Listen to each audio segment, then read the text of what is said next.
छत्तीसगढ़ में महादेव सट्टा ऐप मामले को लेकर ईडी की कार्रवाई लगातार जारी है। आपको बता दें कि छत्तीसगढ़ से ही ईडी ने इस मामले पर शिकंजा कसना शुरू किया था। महादेव ऐप के जो संचालक हैं रवि उत्पल और सौरभ चंद्राकर, इनको लेकर भी सबसे पहले मामले छत्तीसगढ़ में ही दर्ज हुए थे और उसके बाद ईडी में जब यह मामला दर्ज हुआ, लगातार छापेमार कार्रवाई न केवल छत्तीसगढ़ बल्कि देश के कई राज्यों में भी छापेमार कार्रवाई ईडी ने की थी, जिसमें अब तक बताया जाता है कि 580 करोड़ रुपए की राशि सीज की जा चुकी है और लगभग 1296 करोड़ रुपए की संपत्ति जब्त किया जा चुका है। यानी कि एक बड़ा जो खुलासा है वो यहाँ पर ईडी ने प्रेस नोट के जरिए किया है कि 1296 करोड़ रुपए की संपत्ति और 580 करोड़ रुपए अब तक जो है वो सीज किए जा चुके हैं। यानी कि ये आंकड़े ही बताते हैं कि कितने बड़े पैमाने पर और देश भर में लगातार महादेव सट्टा ऐप को लेकर, इस बात को लेकर चर्चा चल रही थी कि आखिरकार किसके संरक्षण में और किस तरीके से ये इतना बड़ा एक गेमिंग ऐप के जरिए सट्टे का कारोबार चलाया जा रहा था। ऑनलाइन माध्यम से पैसों का ट्रांजैक्शन किया जाता था,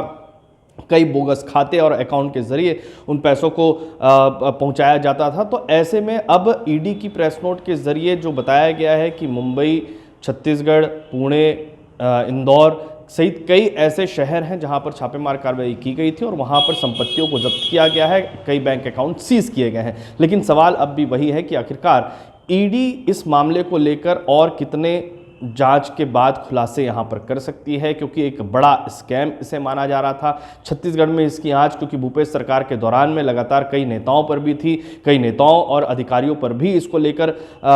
बात चल रही थी कि किस तरीके से इस पैसे के ट्रांजैक्शन में सरकार, उस तत्कालीन सरकार और उस दौरान में अधिकारियों का भी इन्वॉल्वमेंट था। तो आखिरकार इसकी जांच में और क्या कुछ खुलासे होते हैं ये तो आने वाला वक्त ही बताएगा। लेकिन बहरहाल ईडी के प्रेस नोट बहुत कुछ कहता हुआ नजर आता है और न केवल छत्तीसगढ़ बल्कि देश भर में इस का जाल फैलना सुरक्षा की दृष्टि से, और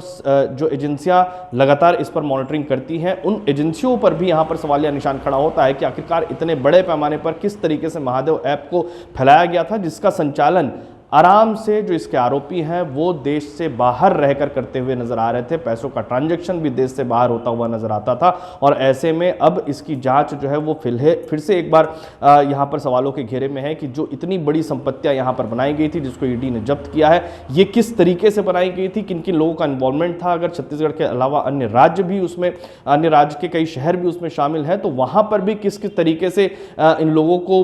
लगातार जो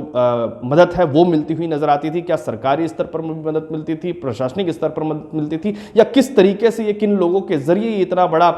जो पूरा स्कैम है उसको करने में इनको मदद मिली है, ये अब भी सवाल बरकरार है और इसके जवाब देखना दिलचस्प होगा कि कब तक ईडी की जांच की कार्रवाई पूरी होने के बाद निकल कर आता हुआ नजर आएगा।